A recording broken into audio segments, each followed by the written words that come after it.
Ce gars, Harari, est invité partout chez tous les chefs d'État, faisant partie des Young Global Leaders du Forum économique mondial. Cette organisation de criminels extrêmement dangereux que l'on ne présente plus. Alors bien sûr, Macron a invité Harari à l'Élysée le 12 septembre 2017 pour son livre Homo Deus, un bouquin qui fait l'apologie du transhumanisme et d'une société de surveillance mondialiste.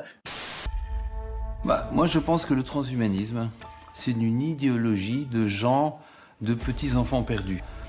J'avais dit humoristiquement qu'il faudrait créer une ONG pour porter un secours psychologique et psychiatrique aux transhumanistes, qui sont des gens qui n'ont pas compris ce que c'est que la vie. Goethe disait « Dieu a inventé la mort pour qu'il y ait plus de vie ». Notre vie, c'est un moment d'accomplissement, c'est un moment d'humanité, un moment pour aimer, un moment pour créer du bien. Et il y a des gens qui voudraient qu'on vive éternellement, et comme disait Woody Allen, l'éternité c'est long, surtout sur la fin.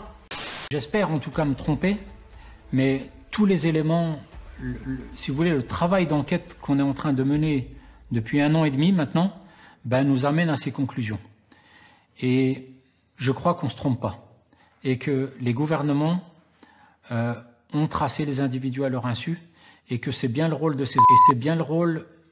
de ces excipients qui sont contenus à l'intérieur de ces flacons, à l'intérieur de ces flacons, que de permettre en fait, si vous voulez, la connexion entre l'homme et la machine. On est entré dans l'ère bionique, on voit ce monde bionique, en fait, si vous voulez, se créer sous nos yeux, alors que il y a encore 5 ans, c'était inimaginable. Aujourd'hui, on a une vraie technologie militaire dans l'épaule. Les gens vont avoir un choc énorme quand ils vont apprendre, en fait, qu'on les a nanotracés à leur insu. Les données qui sont véritablement importantes, ce sont les données biométriques de l'intérieur de votre corps. C'est le point clé.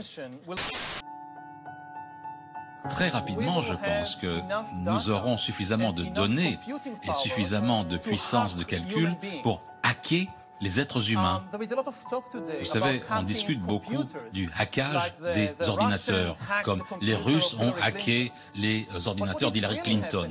Mais ce qui se passe réellement, c'est que nous essayons de hacker les êtres humains.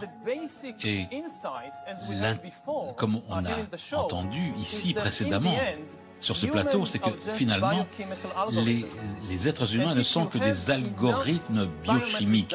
Et si vous avez suffisamment de données, et si vous avez suffisamment de puissance de calcul, vous pouvez hacker les algorithmes humains. Et à ce moment-là, vous pouvez contrôler et manipuler les gens d'une manière que même Staline et Hitler et les grands dictateurs du XXe siècle n'auraient pas pu imaginer.